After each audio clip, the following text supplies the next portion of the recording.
خدا کے فضل سے ہم پر ہے سایہ غوث اعظم، ہمیں دونوں جہاں میں ہے سہارا۔ غوث اعظم کا خدا دے گا منادی حشر میں یہ قادریوں کو، کہاں ہے قادری کر لے نظارہ غوث اعظم کا۔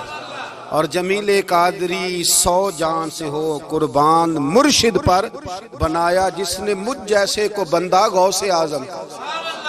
اتنا بڑا درجہ حضور غوث پاک کا، اتنا بڑا مقام، لاکھوں لوگ زیارت کے لیے بےتاب رہتے۔ ہمارے ہاں نا خشکی بھی ہو، لوگ اپنے بچوں سے بھی پیار نہیں کر پاتے، کہتے میں تو پرسنالٹی ہوں۔ بھائی پرسنالٹی تو ہے، پر یہ تیری اولاد ہے، یہ تیرے اپنے ہیں، یہ تیرا گھر بار ہے۔ غوث پاک اتنے بڑے آدمی گھر سے باہر نکلے تو بچے کھیل رہے تھے، گلی میں بچے کھیل رہے تھے اخروٹ کے ساتھ، غوث پاک گزرے تو اس نے آواز دی، کہتے بابا جی بات سننا۔ تو بابا جی کہنے لگے پتر بتاؤ۔ غوث پاک مسجد کے امام کو نہیں آپ آواز دے سکتے، وہ کہے گا گستاخ ہیں سارے، میری طرح کے بندے اڑ جاتے۔ آواز دی، بابا جی سننا۔ تو غوث پاک پتر بتاؤ۔ کہنے لگا حضور میں نا یہ 1 دینار گھر سے لے کے آیا تھا مٹھائی کھانے کے لیے، اب میری ہے باری، اگر میں بازار چلا گیا نا تو میری باری نکل جائے گی، ذرا دوڑ کے جا کے مجھے مٹھائی نہیں لا دیتے؟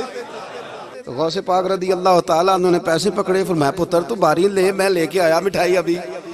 غوث اعظم رضی اللہ تعالیٰ عنہ جانے لگے تو خادم کہنے لگے چھوڑے محلت میں، چپ کر، اس نے تجھے کہا کہ مجھے کہا ہے۔ غوث پاک رضی اللہ تعالیٰ عنہ بازار چلے گئے، جب بس دکان پہ پہنچے تو وہاں بھی رش ہو گیا۔ حضور آپ کی در، فرمایا میرے دوست نے مٹھائی لینے بھیجا، 100 روپے اور 2 مٹھائی۔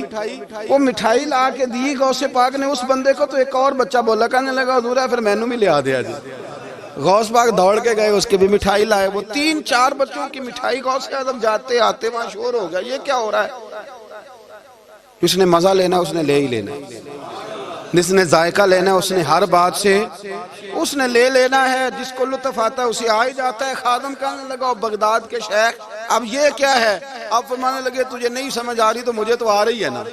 اس نے کہا حضرت جی وہ کیا؟ فرمانے لگے سمجھ اس بات کو کہ سفید داڑھی والے بھی حاجتیں لے کے عبد القادر کے پاس آتے ہیں، اور 8-8 سال کے بچے بھی عبد القادر جیلانی کے پاس آتے۔ یہ سمجھ لے، سمجھ آ رہی ہے تو آ جائے، نہیں آتی تو نہ آئے۔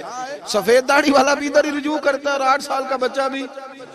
تو فرمایا مجھے تو مزہ آ رہا ہے اس بات کا، انہوں نے کسی اور کو تو آواز نہیں نہ دی، کسی اور کو انہیں سمجھ آئی کہ اگر ہمارا مسئلہ حل کرے گا تو عبد القادر جیلانی کرے گا۔ تو فرمایا مجھے تو اس کا بھی مزہ ہی آ رہا ہے، سرور ہی آ رہا ہے۔ 2 باتیں بات ختم کرتے ہوئے یاد رکھنا۔ حضور غوث پاک سے کسی نے کہا اتنا مرتبہ کیسے پایا؟ فرمایا درست العلم حتی صرت کتبہ، کچھ نہیں کیا، پہلے نبی پاک کا دین پڑھا ہے پھر پڑھایا ہے، اللہ نے مجھے کتب بنا دیا۔ اور لوگوں نے کہا حضرت صاحب یہ روحانیت، یہ اندر کی، یہ کیسے ملتی ہے؟ فرمایا 2 کام کرنا، اپنا اخلاق نہ کبھی بگڑنے دینا، اپنا اخلاق، سامنے والا کیا ہے وہ جانے، اس کا کام جانے، تم کیا ہو، تم نے اپنا اخلاق کبھی بگڑنے۔ اور دوسرا حضور غوث پاک رضی اللہ تعالیٰ عنہ فرمانے لگے اللہ سب سے زیادہ راضی اس وقت ہوتا ہے جب کوئی کسی بھوکے کو روٹی کھلاتا ہے۔ فرمایا میں نے ساری زندگی روٹی کھلائی ہے اور اللہ کو راضی کیا ہے۔ اپنے اخلاق کو کبھی نہیں بگڑنے دیں، یہ غوث پاک کی تعلیم، کبھی نہیں بگڑنے دیں۔ ہماری زبانیں بڑی تلخ ہوتی جا رہی ہیں، ترش رویے، ہم نہ چونکہ زیادہ بولتے ہیں، دال لگانے کی کوشش کرتے ہیں، سامنے والے کو شیشے میں اتارنے کی کوشش کرتے ہیں، تو کئی دفعہ غلط بات بھی کر دیتے ہیں۔ اخلاق اور چیز کا نام ہے، اپنے آپ کو سنوار کے رکھیں اور کوشش کریں کہ چلیں جو ہے وہ گوشت ہفتے میں 1 دن ہو جائے، تو باقی کا جو 4-5 دن کے ٹکے ہیں وہ کسی غریب کے گھر چلے جائیں تو اللہ اس پہ بھی مدد فرماتا ہے، کرم نوازی کرتا ہے۔ اللہ سمجھنے کی توفیق عطا فرمائے۔